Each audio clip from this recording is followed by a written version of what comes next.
Hi everyone, I'm so excited that you're here to join me for the 6-week glute development program trial. Truly very excited to have all of you, and I can't wait to hear how these 6 weeks go for you. Because we're going to focus on the hip thrust, I wanted to create this video for you so that you have a step-by-step guide of exactly how to do hip thrust, because form is extremely important. It doesn't truly matter how many reps and how much weight you can do if your form is really not that great, okay? So as you move through this program, I want you to make sure that form is the absolute first, foremost important thing for you, okay?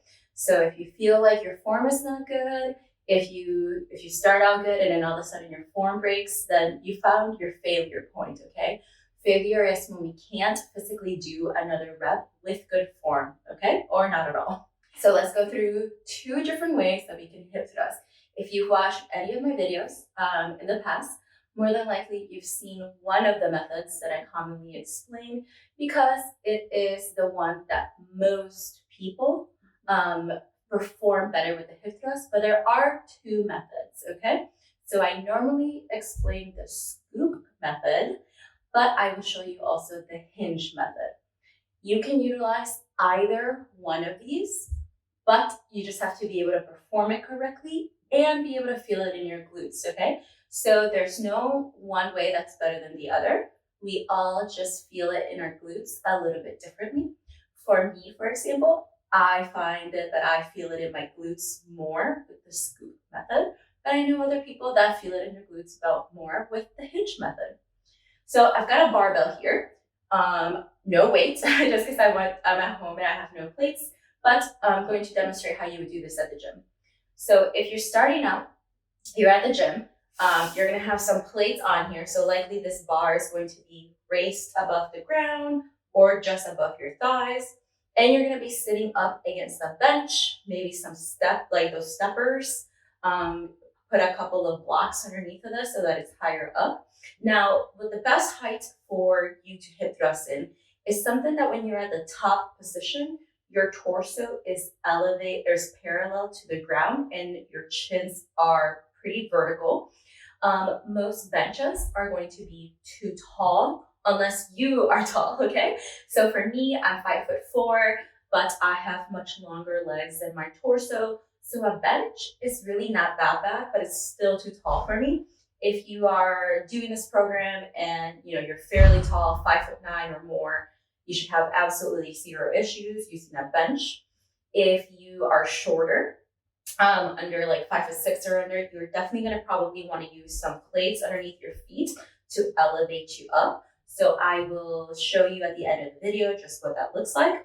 But now let's go through the different ways to hip thrust. We'll start out with the scoop method and then we'll do the hinge method second. All right. So you're sitting up against your bench or wherever it is that you're hip thrusting from. It's the same concept, at your couch, if you're at home and happen to have a barbell with weight. The important part here is that you want to have the barbell at your hips. So as you come up, you're going to raise yourself so that you bring your body to the edge of your bench. And this edge is below your shoulder blades, all right? This is very important. You don't want to have your shoulders or be hinging here. You do not want to have this edge point right at your shoulder blades. So come up, all right? Just below your shoulders. You don't want it on your low back either. Now, the bar, as you can see, is here, right at my hip bones. That's where we want it. If you're doing a lot of weight, which you should be for this program, grab a pad, one of those barbell pads, so that you have some cushion between your hips and the bar. You can also fold a yoga mat and put it underneath the bar. I have a video of myself hip thrusting on a Smith machine like this. I'm going to include that at the end of the video so that you can see what a hip thrust looks on the Smith machine and with a yoga mat instead of a pad between your hips and the bar. It's okay to utilize the Smith machine for this program. The cues are going to be exactly the same, but I prefer that you do a barbell.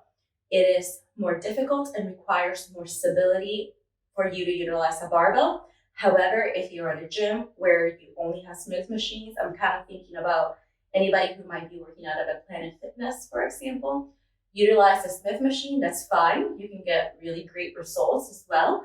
And I actually kind of prefer the Smith machine for anybody who's a beginner to intermediate, because it helps you get the basics down of using barbells and making sure that you're using repetitive good form. So it's okay to utilize the Smith machine. Just follow the same cues that I'm going to be showing you here today, okay? All right, anywho, so for the scoop method and for the hinge method, both of them, you are right below your shoulder blade. Now for the scoop method, it's a scoop because your glutes are going to be tucked over, okay? So notice that if I'm in a neutral back, I have quite a bit of roundness in my low back, and my glutes look kind of pretty, okay? They look kind of round, but the moment I scoop them in, I'm literally taking my glutes and rounding them down, and that creates a pre-contraction on my glutes. That's the scooping, or an anterior pelvic tilt, okay? Along with this, I also want to make sure that I have my chin tucked to my chest. So my chin is tucked to my chest and my glutes are nice and scooped up. Then I lower, I continue to have my chin tucked to my chest, and then I come up with that scoop on my glutes. Hold this for 1 second and back down, up and down. All right, I'll include a side view for you so that you can see what it looks like. All right, so that's the scoop method. Now for the hinge method, you're going to set it up very similarly. So you're going to come up, below the shoulder blades, very important for both. But this time you're not going to tuck your chin to your chest. You're going to keep your neck more neutral and in line with your spine, okay? That's important for this one. We're also not going to be rounding our glutes, okay? We're gonna leave it in that neutral position, but you just need to be careful that you don't have an overextended, like a large curve in your back. Bring it more to neutral, but you don't have to completely scoop the glutes under, just a neutral position. When you're at the down position, your neck, your chin stays away from your chest, and then you come up. And this time, notice that my entire body, my upper body, went back at this top position, and everything is kind of flat and in line here, okay? So again, for the hinge method, you come up and down, and notice that my head this time follows my torso, and I am straight up here. Just like the scoop method, both of them, your torso should be flat and parallel to the floor. The difference is that my glutes are not scooped up here and my chin is stuck to my chest. Instead, I'm at this flat position at the top. All right. So find whichever is more comfortable for you. All right. So I'll give you a side profile of this one as well so that you can compare the two side by side. Okay, let's get started with the scoop method first. So that chin goes to our chest. My glutes are contracted. We're in this bottom position, but glutes are tucked under and thrust, okay? Bars at my hips, down, scoop up, down, scoop up, down, scoop up. Don't allow your knees to cave in at any point. Keep them out. For the hinge method, we're still with our edge of the bench right below our shoulders, but our neck is relaxed and in line with our spine. We're at the bottom position. My back is neutral, no big curve down here. All right, so neutral back and hinge here, okay? Down, hinge, squeeze those glutes, down, hinge, and voila, that's it. So do whichever method works best for you and wherever you feel it the most in your glutes. So if you're on the shorter side, height-wise, like I am, and you're at a very high surface, I want you to put something underneath your feet that you can step onto. Now, this might be a little too much compared to my couch, but really utilizing like a 45-pound weight plate or 22 kilograms should be enough. You can stack two of them on top of each other if needed. Just be careful that they don't slip. This is going to be a little interesting because it's going to slide on my tile floor, but if you're at the gym, it should be a grippy surface that you're in. So to set this up, just remember, come up to where the edge of your bench is below your shoulder blades. If you're doing the scoop method, chin is tucked to chest, and thrust, okay? Down, scoop, down, scoop. If you're doing the hinge method, okay? Just make sure, pull this back a little. Make sure your neck is neutral. You're at this bottom position. You don't have an excessive roundness at the low back. And hinge up and hinge up. All right, so I hope you notice the difference of how my torso is a lot more parallel to the ground. That's what you want, all right? So don't let your torso be like super high up like this at the top position. That's what happens most of the time when you are too short and the bench is too tall for you, right? So just record yourself, take a picture, see what you look like, and determine if you need to use something as a step like I have to. Now let's talk about a couple of faults that we can have with the hip thrust. Especially when you're using the barbell, I want you to make sure that you're moving with some control, okay? So I don't want you to like quickly be doing these reps where the bar is moving or shaking, especially when you begin to add weight. Hold on to this bar and don't allow it to wobble side to side. Don't like forcefully thrust up. Try to control this and keep it as a fluid movement, okay? Hold on to that bar so that you're controlling it and preventing it from going side to side. Too much movement side to side just means that you need to step it down. You likely just need the more muscle control. It could also mean that you're thrusting up with one glute. It's like doing more work than the other. So just be careful. Record yourself. If you have questions on what your form looks like, send me a video. All right. So I want you to utilize the private Facebook page that I'm creating for this.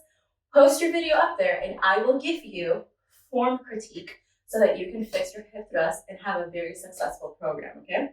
So don't allow your bar to sway side to side. Now, if you are thrusting up and you're feeling this a lot in your quads, okay? So this is a common complaint. It's like, wow, I really don't feel this so much in my glutes. Instead, I feel it in my quads. It likely means that your foot position, your feet are too close to your glutes. Notice how now my feet are closer, my calves are not 90 degrees. All right, this is shifting, utilizing the glutes to the quads. If you feel it too much in your hamstrings instead, it likely means that you have your feet way out here.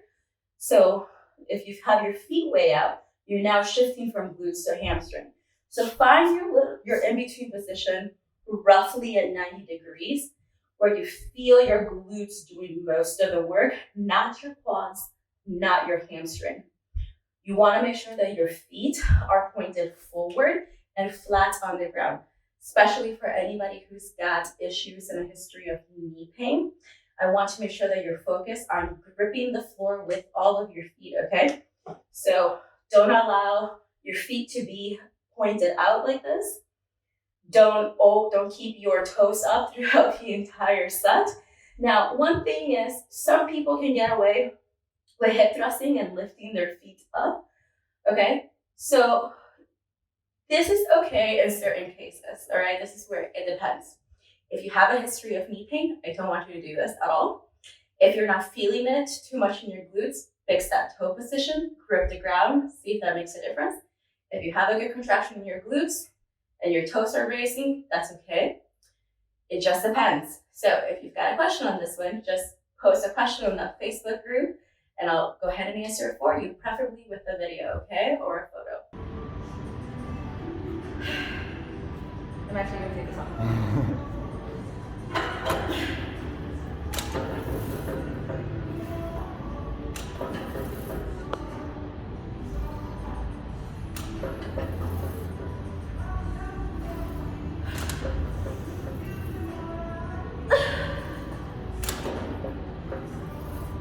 I can't do 5. Oh no. All right.